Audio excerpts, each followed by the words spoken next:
everybody, welcome on AAG TV. This is Demay presenting your show.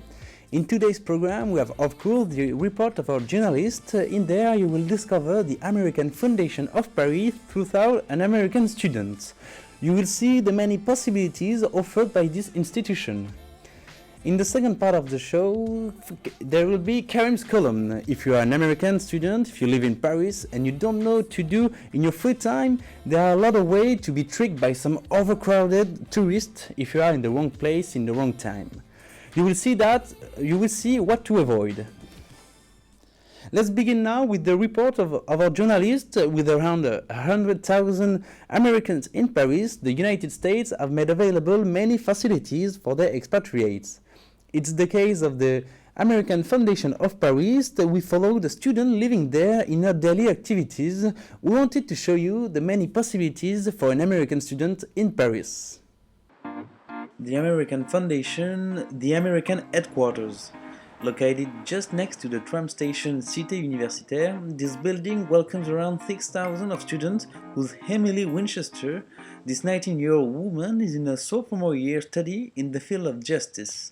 Her college in Rochester offered her the possibility of an abroad year directly. She decided to go to Paris. So I chose it because I wanted to go to Paris, mostly because obviously it's a beautiful city, but I have friends here from when I came the first 2 years in high school. I came and did a stay with an exchange student. The foundation allows her one room of 20 meters square. Sometimes it's a little bit short to put everything in order, but the main advantage of the building isn't the room. It's the events organized sometimes to remember the whole country.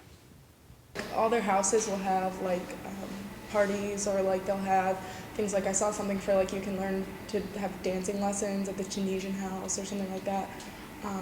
And then of course if you want to eat at the restaurant over here, this little student restaurant, you always meet people from different houses. I know that here they have meals for Thanksgiving. They had a meal, and for Halloween, things that French people don't really celebrate that we do.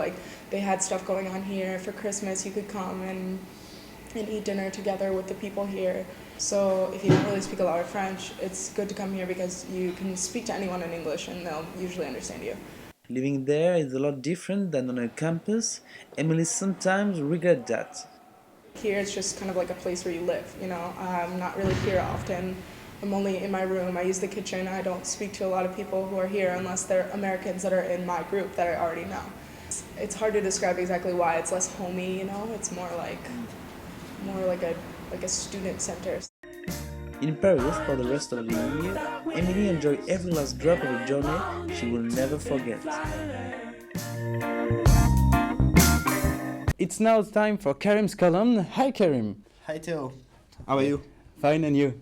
I'm fine. For the American who come to Paris, I choose the top 3 foreigner mistake in Paris. 1. Don't try to see the Louvre in 3 hours or under. It really deserves an entire day, especially considering how much you spend on the entrance tickets, €14 per person for the whole place, and how long it will take you first find the Mona Lisa and then wait for a crowd to part enough so that you can get a picture with it in the background. 2. Don't go to Paris with the belief that luxury goods will be cheaper. Fine things take so much to manufacture, and because so many tourists come to Paris with the dream of purchasing a Chanel jacket or Louis Vuitton bag or Hermes boot here, that's all the more reason to keep price high. And 1. Don't order à la carte at dinner. Going out to a mid-price or fancy restaurant is a dream when you're in France and looking for the best wine and unpronounceable cheeses. Instead of racking up an astronomical bill by picking and choosing, better to go with a prefixed menu, a more economical way to enjoy a variety of courses. Beware of any labeled tourist menus, they'll offer up blender choices. Thanks Karim for the nice column. It's now the end of our program. Thanks everybody for watching us. In next week's show, our reporters went to the sewers, to show you the way that some men live. See you all next Friday, same hour, same place as always.